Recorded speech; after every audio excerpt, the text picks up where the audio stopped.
Hey everyone, I'm Gracie and welcome back to the Gracie Military Child podcast. The world should know how unique military children are. We may look like normal children on the outside, but we go through some pretty extraordinary circumstances that shape us to the leaders we are today. I am super excited to continue on with our No Greater Sacrifice series, sharing the stories of military children whose loved ones were critically wounded or fallen in action. I hope you find inspiration from these scholars that just because a traumatic situation may happen, you are still able to achieve your hopes and dreams. Well, hi, Audrey. Welcome to the podcast. How are you doing? Hi, I'm great. How are you? I'm doing good. I'm super excited to have you on as another NGS scholar and, having your sisters on. So I'm excited to hear your point of view of the story. Yes, thanks for having me. I'm very excited to share a little bit of our journey. Yes. So give me like a brief rundown of your dad and his military service. Okay. So my dad was career military. He graduated from Mizzou and he joined the military, and he had, his plans were to spend his life in the military. So I was born in Germany, and then we kind of moved. We lived in Georgia after, and then Kansas, and then wound up in Texas, which is where we ended up, and we never left. So post 9/11, he was deployed 3 times. His first tour, I was in 2nd grade, so 2003, 2004 timeframe. Typical deployment. It was, the very beginning of everything kind of. So yeah, it was one of the long ones. It was definitely, it was a tough one just because he was gone. We were like so young. I was in 2nd grade. My older sister was in 3rd grade. My little sister was, she's still in preschool. So, and then came back, was home, and then he deployed again, believe around 5th grade. That deployment, it would have been January after he had deployed. So about 6 months into his tour, he suffered a gunshot wound to his left deltoid muscle. Came home, rehabbed here at Fort Hood, spent a little bit of time in the hospital, was home for a little bit, and then he ultimately decided to go back and finish the tour with his guys. And then he came home from that deployment and, went back to the normal military life, went to work, came home, was around. And then I would have been 7th grade. So it would have been between like my 7th, 8th grade year when he got wounded. But 7th grade, so 2009, he, in June, he suffered a bilateral amputation of both of his legs from an explosion.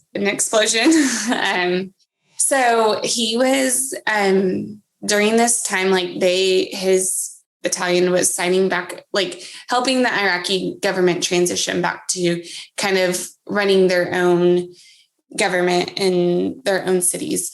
And so they had these signings to sign the city he was working in back over. And so he was headed to a signing, and all of a sudden an explosion happens, and he knew he was severely wounded. And kind of what when he tells us, he's like, I just looked down and I remember seeing my rifle in pieces and was like, that's not supposed to be that way. So then we go through the whole, that's really, I would say, leading up to this point, we had a pretty typical military experience. We moved, we made new friends, we lived on post, and, we lived the typical military child lifestyle. Right. And then this happens, and I feel like this just opened a whole new military lifestyle for us. And it really, 7th, 8th grade, prior to that, like you're a kid, you have very little worries. And then this happens and you are so aware of what's happening and what's going on. It does. Yeah. So at that point, it just, I mean, it was tough. So he got wounded and it was pretty touch or go for a while. Just on like the Iraq side of things, he struggled. So there was a bad sandstorm that day, so they weren't able to fly him. So they had to drive him to get him medical attention. So that was already, kind of one of those like dicey situations. He had a lot of, they went straight into surgery in Iraq and worked on him, then moved him to Germany and stabilized him there. And then he made it back to Walter Reed. And that's where at that point, my mom had left to go be with him. So then from like the home side of things, like we previously have like I mentioned earlier, my dad had been wounded once before. And it was a gunshot wound to his left deltoid. And I mean, at the time that was scary too. Like our dad was in war and we got a knock on the front door and we didn't really quite know what was, all the details of that. But we had a community people that were behind us who supported us and who were there with us every step of the way. So we kind of made it through that one. And then here we are a couple of years later with another knock on the door.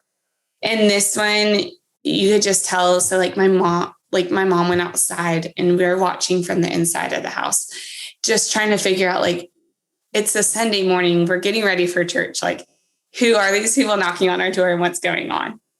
And compared to like the first time we got this knock on the door, like my mom's demeanor was completely different. I just vividly remember like my older sister and I were sitting in her room, like kind of peeking out of the blinds, trying to figure out who was here, why they were here, what was going on. And I just remember like my mom was sitting on like the like bricks surrounding like the flower bed, and her like head like was just in her hands, and she was just like you could tell it was bad. And at that point, like we're kind of freaking out. Like we're like, what is happening? Like it has to be something with our dad, because like why would there be military people at our house? Like he's not even home. But not knowing the extent of it. So right. She kind of like, gathers it herself and comes inside. And at that point, she explains to us, like, your dad's been severely wounded. Yeah. From what I could remember this a little bit differently, but I believe like at that point they had known he was going to lose one of his legs, but they didn't quite know about the other. They weren't sure like how like much of the leg he was going to have to lose. And so it was just like very like, we kind of didn't have all the information because nobody besides the people there really had all the information. So that day was just a blur of a day. Like we had the news on, and because of what they were doing over in Iraq and signing the city back over, there was a lot of news coverage in general already. And so we had the news on all day, and we just had like people like coming in and out of the house, like bringing food and praying with us. And I mean, we had once again such a great support system who were there backing us, ready to, go through this journey with us. And so I just remember that at one point, like my dad's face pops up on the news. And when faces pop up on the news, like at that point, that kind of was like, they're not live still, it was not good. And so I just remember my mom like jumped up and turns on the TV, and it was just like they were kind of covering like him getting hurt and everything. And so also within the next couple of days, we were supposed to be leaving to go to my grandparents in Missouri. So my mom knew at that point she was going to have to fly to wasn't sure she's going to have to fly to Germany or she was going to have to go to DC. So she put us on a plane to Missouri in June, and we left and she left to go to DC, and that was it. And this is, 2009. So long before FaceTime was a thing or really video chatting or anything like that. So here we are in Missouri with our grandparents, and such a great time to be with family. And then she's in DC. And so we talk, all day, every day for the most part. She calls us and we call her, and she's giving us all the information and updates. But all the information, I say all, but what we could handle at that age. And it was tough. He was there in the hospital in DC all summer. We weren't able to go up there to visit or see him. And it was pretty touch or go for a while. He, experienced just about everything that could go wrong. It seemed like he spent quite a bit of time in the ICU, quite a bit of time, needing oxygen and respiratory support. He couldn't keep anything down, couldn't eat, had, lost a ton of weight and everything. And so it was a really trying time to be at home. And then once we got home from Missouri, we just had family members and friends rotate through caring for us for about a week at a time. So every week we had new caregivers, which that's not super, our lives have already been flipped upside down. And then it was the best we could have done, but it's not super stable for us. And then my mom's in DC, and she's, not working, and she's just caring for my dad. And she's doing, trying to care for us, but also he needs her more than we do at that point. So that summer, it was long and it was hard. And Abby was still in elementary school, and we all three just had very different ways of dealing with it. I was definitely the more emotional one when it came to it all. My dad and I have always had a very special bond. He always says I'm the son he never had. It was hard. It was hard. I definitely took it harder, emotionally. And Anna just had different ways of coping with it. And she just her feelings were just she kind of wanted to go out and do hang out with her friends, which is, there's nothing wrong with that at all. But it was just all three of us had just very different ways. And then Abby, the youngest, she was just super clingy to me. So if I tried to leave the house to go to a friend's house, she would be crying, and I would come home. We slept together every single night. My dad was my mom was gone, because she just I was her comfort at that time. And here's the little girl who had never been away from her mom, and now she's spent months away from our mom. And my mom came home the first time we saw my mom. So in June, the first time we saw her was for 2 days in August for my birthday. She flew home and then flew straight back to DC. And then at the end of August it was either end of August or beginning of September. They were flying him back to BMC in San Antonio. And so they were saying they called us and they said they had to stop at Fort Hood to, I think they were, bringing somebody else here. They had to stop at Fort Hood. And so we were able to go out to the airfield to see him. And I don't think anything could have prepared us for that day. That was probably the worst part of being separated, was just that first time seeing him, because he went from being 225 pounds, the last time we saw him, 225 pounds, waving at a bus, watching him walk away, going to deployment. And the next time we see him, he was 105 pounds. No legs, which that was the least of the lack of legs was the least of the like shock to seeing him. He was just so skinny. He had been so nauseous. He had acupuncture all over his ears. Like it was just like not any way that any kid wants to see their parent. And their dad on top of it, like who's been this big, like, muscular, like dad that looks like he could protect any of us. And now he looks so sickly. And I mean, looked probably on the verge of like he was dying. Like he didn't look okay. And that, like, I cried the entire time because I just couldn't that. It didn't look like my dad. It wasn't, and it was him. But it was just hard. Like you don't ever want to see your parent like that. And especially knowing what all he had endured the whole summer before that, prior to this. So then he comes back to San Antonio and he is in the hospital for a little while. And my mom's down there staying in San Antonio with him. So we had still family members staying with us. At this point, like our grandparents, once school started, our grandparents came and they stayed until my mom was able to come home.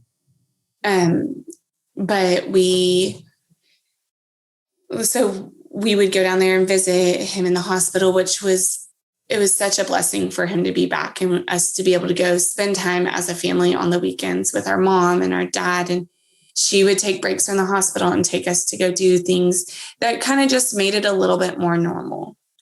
So then he got out of the hospital and they transitioned to him doing all his rehab down at the CFI in San Antonio. And at that point, my mom started to transition, like moving herself back to here. So he stayed in San Antonio and she would go down for the most part, she went down Monday, Wednesday, Friday, every day. So to take him food, she would cook food at home and take him meals for the week. And then on Friday, she would bring him home. And on Monday, she would take him back for therapy for the week. So, and that lasted for a while. And then he started driving and he was able to start commuting himself. So pretty much for the next few years, it looked like all week long, it was our mom and us at home. And then on the weekends, he would get to come home. And that's what we did for probably 2 or 3 years. And then once he graduated from rehab, he came back to Fort Hood. He briefly moved away for a little bit for the military, but he came back and he just had, a desk job, stayed in the military for a little bit longer, and then ultimately ended up retiring. Just because a desk job when you've been in infantry, it's not the same. No, it's not. But that's kind of it. So 26 years after he joined, he finally retired, and then we've, settled here in Texas. So that's been kind of the journey of, that we've seen. So. And what a story to tell, like from beginning to end, like, and I'm sure you left out quite a bit of detail still there, like condensing it down, but still what a story to tell. Yeah, it was definitely, it's been crazy. It's been such a wild journey. But there's a weird sense of gratefulness and thankfulness. Just because we've gotten time that, we didn't know we were going to have with him. Yeah. At that point, when he was so sick, we didn't know, there were times we didn't think we would see him again. And so I think it definitely makes you more thankful for the time you have to get to make more memories and do things. So it's been a journey, but one that I wouldn't wish on anybody, but now that we've walked it, I wouldn't trade it either. Yeah. And I think that's, most kids who grow up or have these sort of situations, it's like you wouldn't wish it on anyone, No. but you get so many more experiences, so many more, even life lessons, more resiliency than, even another military kid who hasn't been through these situations. Yes, I agree. We always say that Dad's injury was a blessing in disguise because it removed us from situations that we would have had to deal with that, weren't the best for us, especially in our education. Our schools were going downhill, and we were about to just have math and reading and 5-hour school days and go home. That was it. That would have been our school day. And he got hurt right before it was going to happen, and we moved to San Antonio where we had everything that we could have ever imagined and more in school. Yeah. So it's such a hard situation to deal with, but there are so many blessings that come out of it that you wouldn't even imagine, happening. I would say like the one, so when my dad retired, in his retirement ceremony, and I just remember him saying like, this was the biggest blessing that could have ever happened to me because I got so much more time with my kids than I ever had before while we were still, at home. And he was a career military guy. That didn't make him a bad dad at all. He was a great dad, but his career was, he spent a lot of nights working. He spent a lot of mornings getting up early and going to work. And he was there as much as he could, and he was there when he could be, but he worked long hours. He was deployed. So, and our mom was always the one that took us to practices or things because he was working. And the injury made him present. He was there because he didn't have to work long hours anymore. And we got so many more memories and time together and things that we wouldn't have had he still been a career military man, like working long hours. So I would say like there was so much extra time that we got with him that just was such a blessing that I wouldn't trade for anything. So, but along with that comes a lot of things that have changed, that are hard pills to swallow when you get to those parts of your life. I would say the hard parts is he can't do everything that he once was able to do. So for instance, like when he was in San Antonio, we had dance competition, or my little sister had dance competition, one of us, in San Antonio, and it was in a historic building. But historic buildings are not required to be handicap accessible. Right. Well, we didn't know that. Like he had just been injured. Yeah. Like we had no clue. You're still trying to figure that out. Yes, we were just learning what handicap accessibility meant even. Like we had no clue that he wasn't going to be able to come into this place. And not only that, but this building didn't have to be modified to fit his needs. So, and he's still in rehab. So like he was still, working on his strength and getting it up. So he couldn't just do everything either.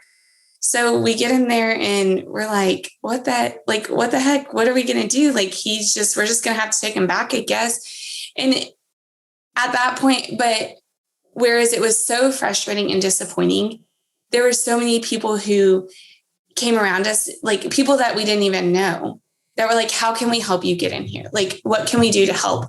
And that was cool to see. But there are limitations to it. So whereas there's a lot of blessings and a lot of time that we've gotten together, there are also a lot of limitations.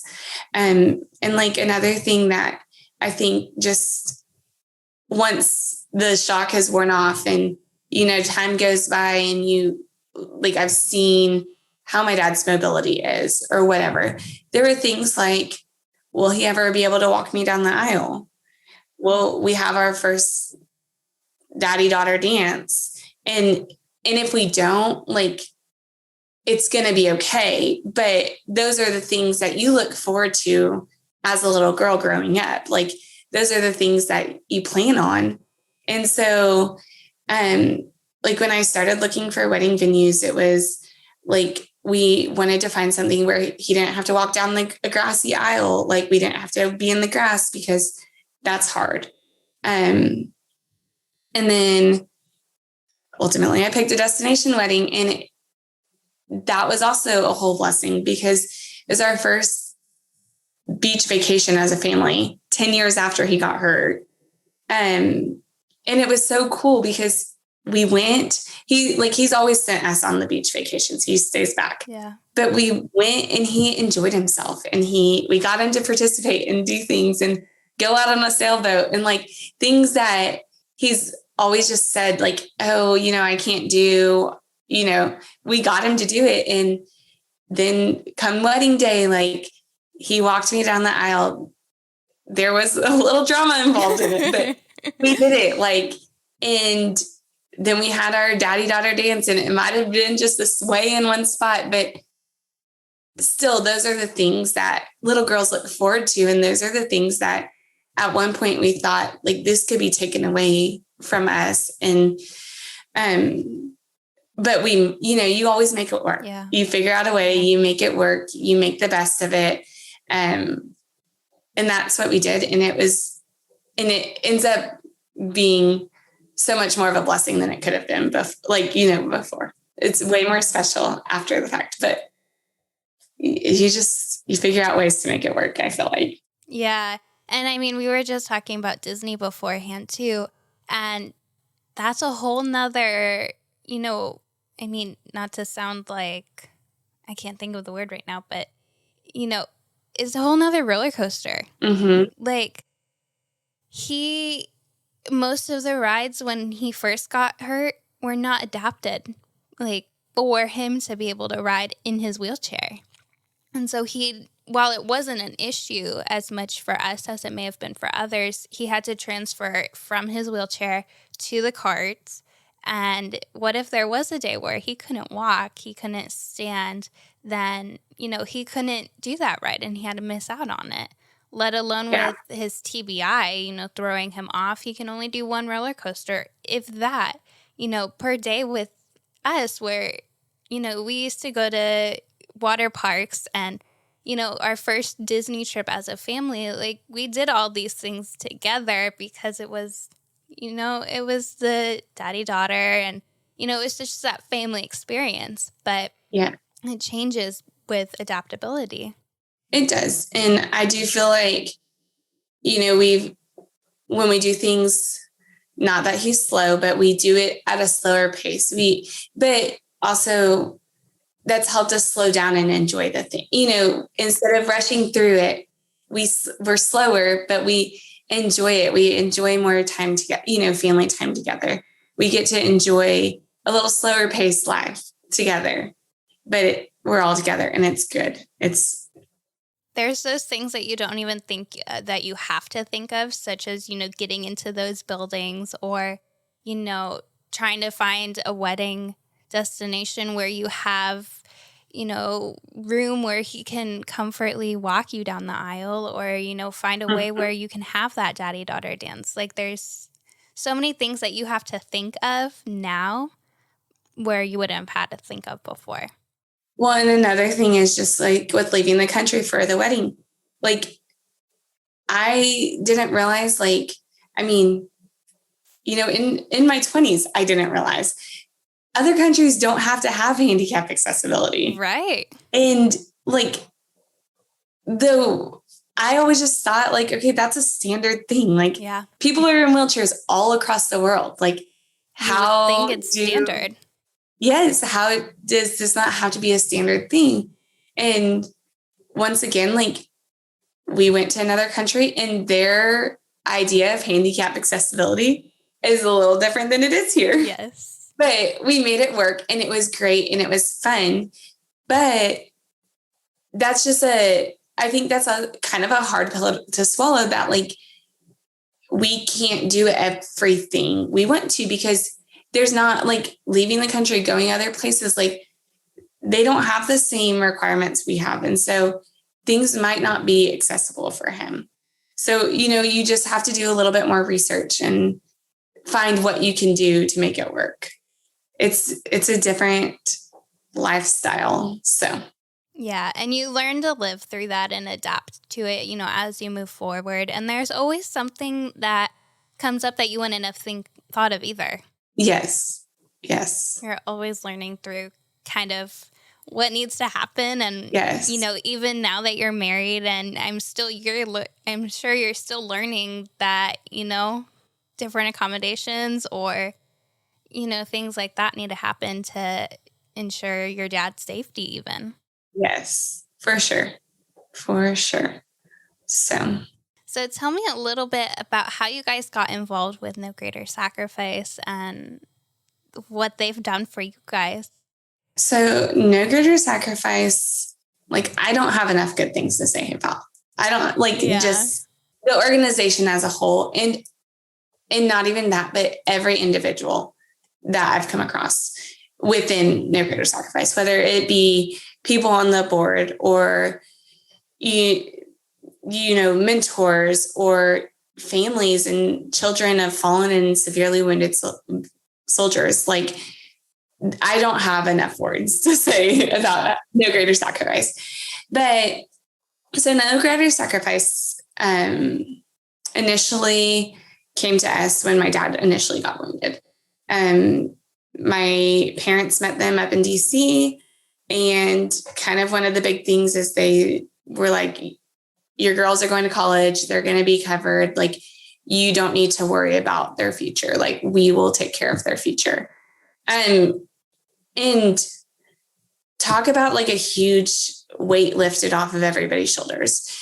And like, we all, like, growing up, my parents always encouraged us, like, going to college was like, like set you up for such a great future. And like, my parents have always like encouraged us to go to college. And so we all kind of knew, like, had ideas, had thoughts of going to college, but No Greater Sacrifice made like all of our college dreams become a reality.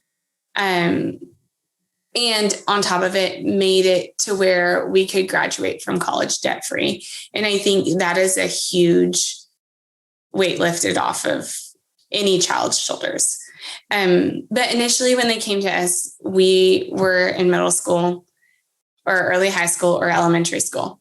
So at that time, like, sure, college was a thought, but like, it wasn't priority. College was just a thought. Like, it was just a thought, like no plans at that point. But I think like in that part of our life, No Greater Sacrifice gave us like a family of people who understood what we were walking through.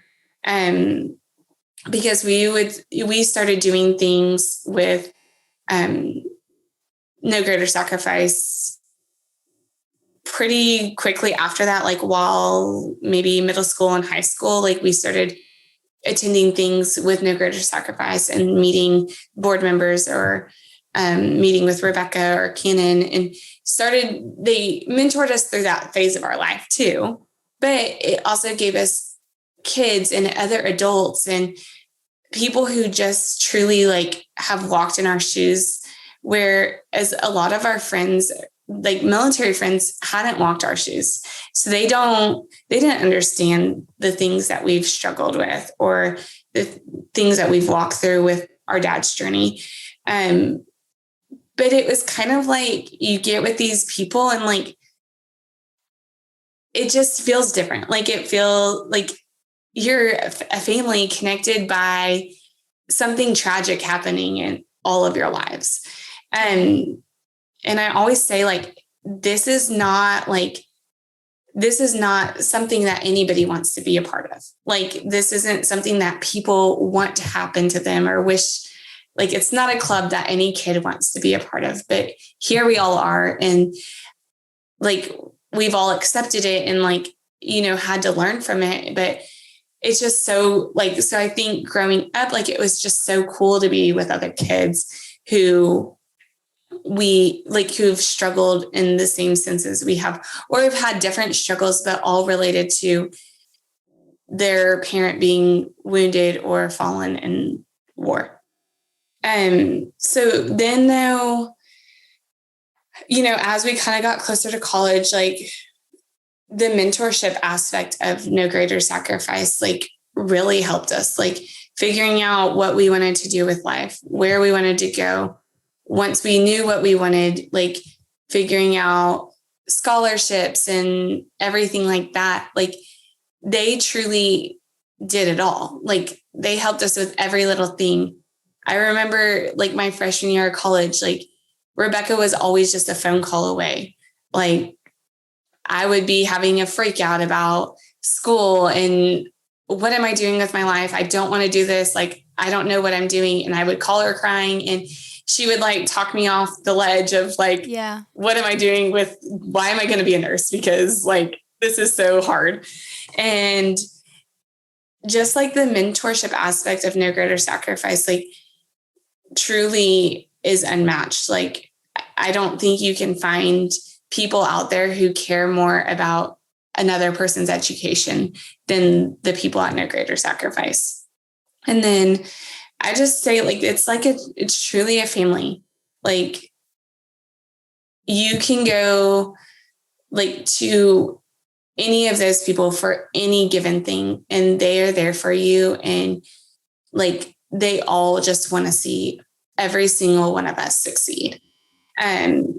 Because here we are, kids of wounded or fallen soldiers who have had to grow up long before we're supposed to. And like, these people have set like such a heart for like us and seeing like just making like our life easier or less of a burden from college. And I don't like, there's just no way to ever like have enough thank yous for what No Greater Sacrifice has done for me and all these other kids who have been able to graduate or go to school debt free because of other people's generosity. So, I mean, No Greater Sacrifices truly has become a family. And I mean, I know every single one of them are, there's nothing more than like, they just want to see all of us successful and happy and not having to face hard times, throughout college. And that's just truly amazing that there are so many people out there for us. Yeah. I love the mission of No Greater Sacrifice and just, being a caregiver more or less at such a young age or even in your teenage years, you don't necessarily think about college. It's just a thought, or it's not even a thought for some people. And No Greater Sacrifice just comes in and they're like, okay, well, what do you want to do? Like, what's the end goal? Yes. Because you can't do this for the rest of your life, really. You need to start your own life and start your own journey as an adult now. And what do you want to do and how can we help you get there? And it's so special, and it's such a family that comes around, and like you said, and like Rebecca says all the time, it's the club you never want to be a part of. Yes, I agree. And yeah, there are some kids who have had to be their parents' sole caregiver. And so I do think No Greater Sacrifice, like, gives those kids not necessarily like a way out, but a way to see through their dreams too. Because I hate to say it, no kid's dream was ever to become their wounded parents' care. Like, no. That's never been a dream of any kid, to have their parents severely wounded and to have to become their caregiver. And so I think No Greater Sacrifice just truly gives other kids, a way to see through their dreams. And that, seriously amazing. It's so special. And just the connections that we form between, kids. Like, we hadn't met before. I met your dad when we were living in the Fisher house, but we hadn't met. And then, a couple weeks ago in DC, it's just those connections that you have between military kids and kids who have been through similar situations. Yes, I agree. And yeah, has a really good way of bringing everybody together. And I really love that. So, because we've met y'all, and we've met other families from people who my parents had met down in the Fisher house or at the CFI. And it's truly cool. Like, it's so cool because here these people are rehab's not an easy thing to go through. And all these guys, are vulnerable in rehab because they're relearning things that they've done their whole life, like walking or getting dressed. And so I think it's really cool to see, to get to meet those people who my dad has struggled with and to get to meet other kids. And it's just a really cool organization that has a really awesome way of bringing everybody together. Yeah, I agree. And it's so special just to, be brought together with these people. And yes. Yeah, for sure. So to wrap it up, what's one piece of advice you'd give to any military child, maybe who's been wounded, whose parent has been wounded or not, or what's just one piece of advice you'd give? I say, the best thing I can say is make the most out of it. Look for the good in every situation and don't take it so seriously. One of the biggest ways we cope with my dad being wounded is we make so many jokes, or if you're my little sister, TikToks with my dad. But it's what you make of it. So if you make the most of it and you look for the goodness in the situation, I'm not saying it's going to be easy, but it makes it easier. Versus if you look for everything that's gone wrong, you can get into this super slippery slope of, grief and sadness. But if you truly just find one good thing from the situation, then it could change a whole outlook on what you're going through. So for any military kid or any kid who's had a wounded or fallen parent, it's not easy and it's not going to be easy. But if you can just find one thing to be thankful for, it'll make it a little bit easier. Yeah. And sometimes you can't even see that one good thing, but there's always the smallest thing of I woke up this morning. There's always something good that happens. And even if or that you can look back on too. Yes. In the moment, I've talked about how thankful we were about my dad and getting more time. In the moment, was I thankful? No. Right. Was I angry and upset and confused as to why this would happen? Absolutely. But looking back on it, I can see how it was all part of God's plan for our life. And I can see how he worked through it all. But at the time, I couldn't see that. I didn't understand that. And so I do think you're not going to find the good, maybe all the good things at the time. But just to be able to look back and say and wow, we overcame that. Wow, something that could have torn our family apart made us stronger. So yeah, there's not always going to be good at the time, but just being able to look back or make some sort of light of the situation. Thank you so much for being on and for sharing your dad's story and your story and everything that has happened and the good that's come out of it, and just sharing that message of there's always something good.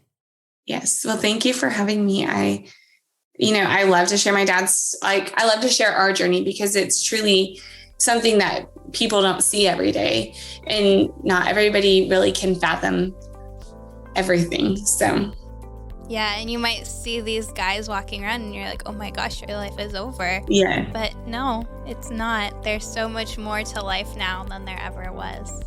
Agreed. So. Yes. Well, thank you so much. I loved having you on. Yes, thank you for having me.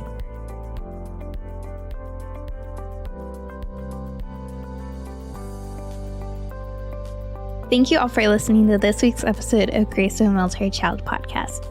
If you enjoyed listening, don't forget to follow, like, share, subscribe, review, and comment. You can also follow us at Grace of a Military Child podcast on Facebook, YouTube, and Instagram for more podcast-related content.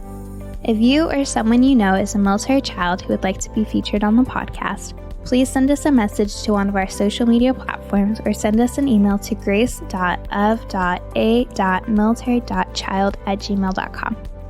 For more information on No Greater Sacrifice, you can go to nogreatersacrifice.org or send an email to info@nogreatersacrifice.org. Thank you, and join us back next week for another inspiring story.